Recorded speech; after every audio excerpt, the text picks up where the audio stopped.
Maandalizi ya timu yetu yanaendelea tangu tumemaliza mchezo wetu wa mwisho dhidi ya JKT Tanzania.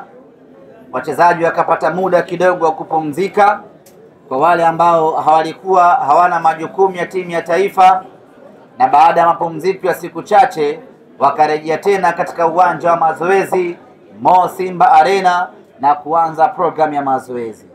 Hii inakwenda wiki ya pili sasa tangu tumeanza maandalizi full kuelekea katika mchezo wetu. Wachezaji wote wapo katika hali nzuri, ni jambo la kumshukuru Mwenyezi Mungu. Na juzi tumecheza mchezo wa kirafiki dhidi ya maswahiba wetu JKT Tanzania na tukamnywa goli 6-0. Ushindi sio nishu muhimu sana.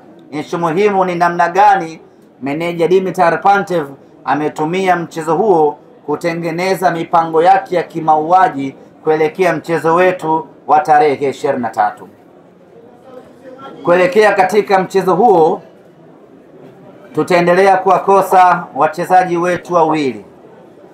Mlinda mlango Musa Pinpin Kamara ambaye ameondoka jana, amekwenda Morocco kwa ajili ya matibabu, na kesho Mwenyezi Mungu akijalia ndiyo siku yake ya kufanyiwa upasuaji, na baada ya kufanyiwa upasuaji atakaa nje kwa takriban wiki 10 mpaka 8, kwa maana miezi miwili fulani hivi atakosekana kwenye kuitumikia Simba Sports Club.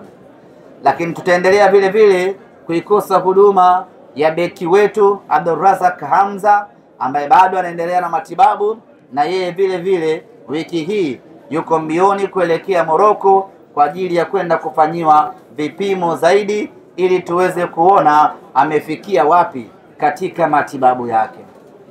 Lakini taarifa njema zaidi kwetu ni kwamba kiungo wetu mshambuliaji Mohamed Bajaber, yeye ameshapona kwa 100% na sasa yuko tayari kuanza kuitumikia Simba Sports Club.